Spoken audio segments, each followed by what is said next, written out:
What's up, everybody? Welcome in to the Early Edge in 5. I'm your host, Allan Bell, and we got a fantastic show lined up for you today. Let's not waste any time.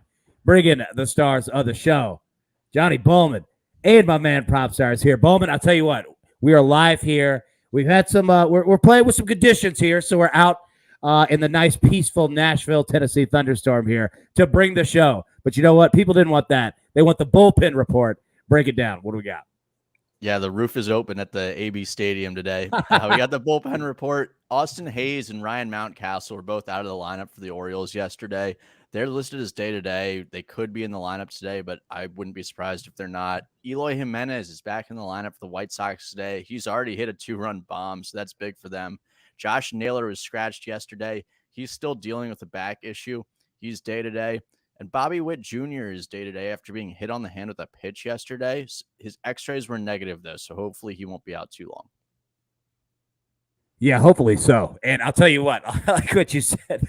The roof is open. Well done on that. All right, speaking of the roof is open, look at over in Carolina. They've got a new quarterback down there in the name of Baker Mayfield. Props, what do we need to know about the Panthers and Baker Mayfield on this trade? They do indeed, AB. Now the Panthers actually have the number 1 and number 3 overall pick from the 2018 draft. The Panthers acquired Baker Mayfield in exchange for a conditional 2024 fifth-round pick. Additionally, Mayfield has agreed to a $3.5 million pay cut in the final year of his deal this upcoming season, while the Browns will absorb a $10.5 million cap hit and the Panthers around $5 million. Carolina and Seattle always made the most sense for Mayfield after the Deshaun Watson acquisition by Cleveland. And with the Panthers, Mayfield should be the overwhelming favorite to start week 1 against, you guessed it, AB, the Browns. Be fascinating to see what unfolds here, as it's assumed that Deshaun Watson could be suspended for the entire duration of the 2022-2023 season. Mayfield seemed like a really good insurance policy in that event. The Browns roster is built to win now, and Jacoby Brissett will likely be the odds-on favorite to be the starting quarterback for probably the duration of this season, AB. Curious to see how that affects their odds for winning the Super Bowl. Yeah, I'm curious to see that as well. And I don't know if anybody heard that lightning and thunder strike right behind me.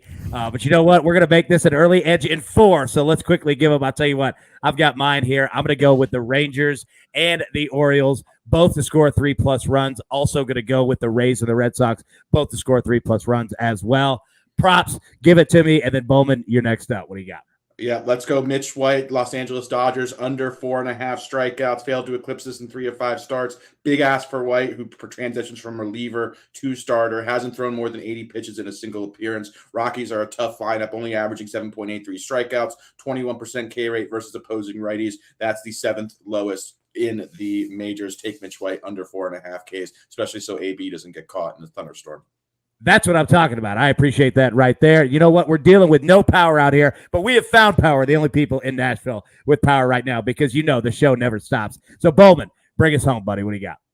Yeah, I'm on the Diamondbacks plus 110 versus the Giants today. In the past 3 weeks, the Giants are 5-13 in their last 18 games, 3-6 on the road. They're 3-12 in their last 15 games. The Diamondbacks, on the other hand, are 8-9 in that span, but they're 7-4 at home.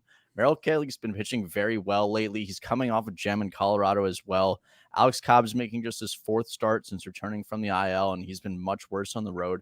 We got to continue to fade the Giants until they show signs of life here.